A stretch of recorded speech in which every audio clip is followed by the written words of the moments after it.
Hey folks, on target training out here in Oregon. Today I wanted to do a quick update review on the Smith & Wesson M&P 5-inch 2.0. I've put about 8,000 rounds through the gun at this point, and I thought it would be worthwhile for you guys to get a perspective on how the gun is holding up. We're getting some holster wear at the front of the gun, which you see here and along here. And that doesn't bother me at all because that just means I'm practicing and I'm doing what I need to do to maintain proficiency. Modifications that we did to this gun was we put the Frank Proctor way of the gun sights, so they are a green fiber optic sight, front sight, and a black rear. For my eyes, that combination for a range gun is fantastic. Super quick acquisition of the sights, and the green is just really grabs your attention, very bright. I actually like green more than red in terms of fiber optics. The other thing we did is we removed the safety, the external safety. Some people like that feature on the new 2.0 guns, and that's fine. For me, it wasn't something I wanted or needed. I'm not in a situation where anyone has access to this firearm except for me, and my finger is straight until such time as I'm going on to point, my sights are aligned, and I decide that I want to press a shot. The other thing we did is we had the trigger polished just a bit by my good friend Brad over at BG Gunworks in Mason, New Hampshire. Brad has done a number of the triggers, and I've talked about them before. His trigger work is phenomenal. So this gun has had trigger work, and 8,000 rounds later, it's really quite well broken in. We're going to shoot it a little bit today, and again, this is just an updated review on a pistol that may be one of my favorite range pistols that I own right now. Okay, folks, so we are 7 yards from our target out there.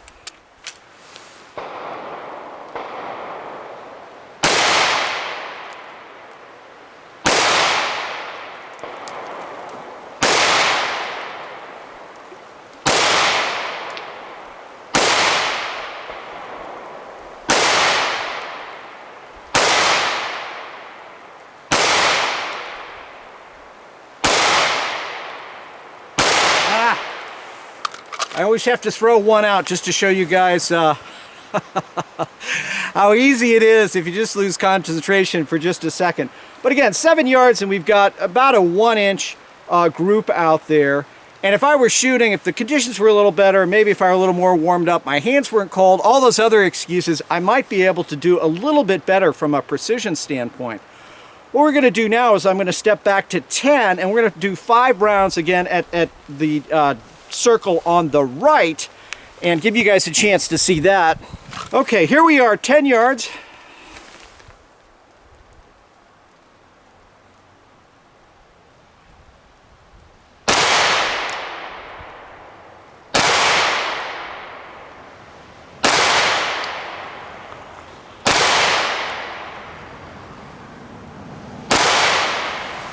And actually at 10 yards I shot a better group than I did at 7. Go figure. What I really like about this gun, and many of you have already heard this, what I really like about this gun is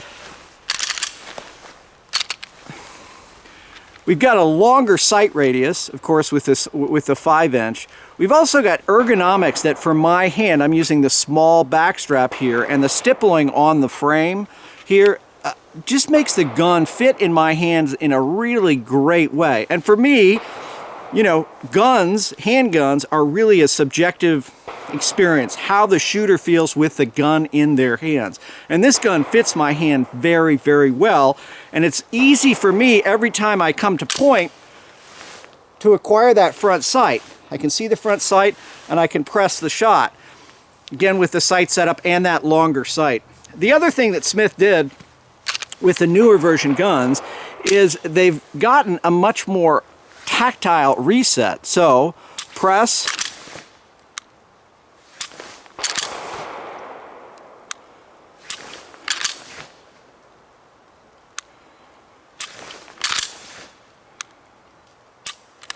and ultimately, as you guys know, it's a matter of training with any handgun to find that reset point and really working that trigger management so that you feel and you know exactly where the trigger is going to break. That you can take out all the slack and you know right where that wall is and where the trigger is going to break.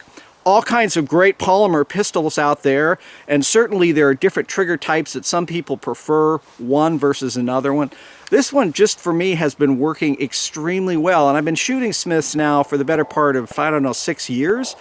I've shot Glocks, I've owned SIGs, you know, so I like handguns, but for some reason, the Smith & Wesson 5-inch for me really works. Next thing we're going to do is we're going to shoot some steel at distance. So the steel, I've got a 12-inch steel plate out there from Challenge Targets. This is one of their stake targets. I really like this target a lot. It's rated for rifle rounds as well. But we're going to get out to 20 yards here and just work the target a little bit, and again, just giving you guys a chance to see it. I'm not shooting super fast. I'm going to try to hit the target because hits count more than fast misses. So let's do that right now. Okay guys, 20 yards down range, we have our 12-inch Challenge steel target. We're just going to work some slow precision on the target.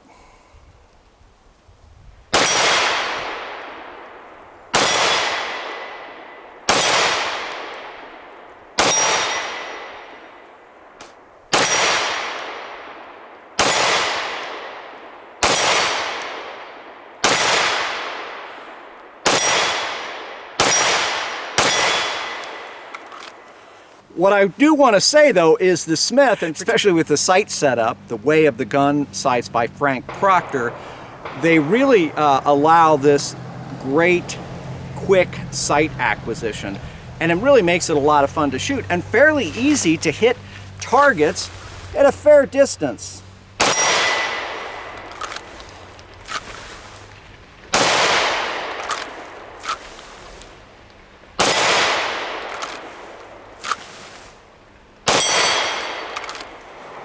Okay folks, we're back at 7 yards and we're just going to do some up-look press drills from holster.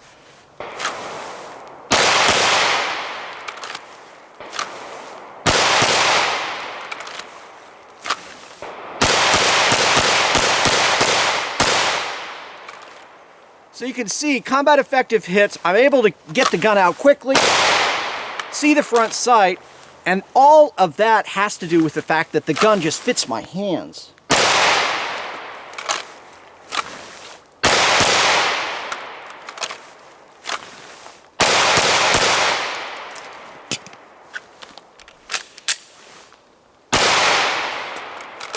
Now, one of the things I don't like about the newer version is, or the 2.0 version of the M&Ps, is the original versions allowed, when you inserted the mag, that bump against the slide stop would allow the slide to go forward.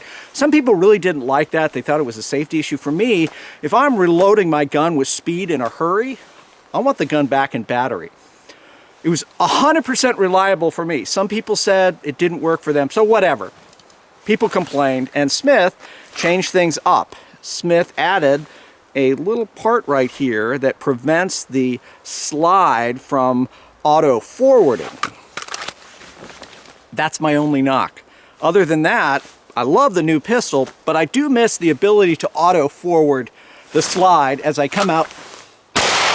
And if I have to reload in a hurry, I like that slide just coming home.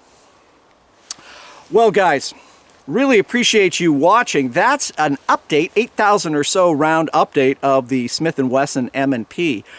Again, we've seen the overall durability of the M&P series. My experience has been phenomenal. I've got tens of thousands of rounds through original M&Ps, the first generation. I've got 8,000 rounds through this. I've got about 3,000 rounds through the M&P Compact, the 2.0 Compact. And I think they are fabulous, and they certainly served me well. Well guys, that's the update. Thanks so much for watching. Finally, and as always, stay safe.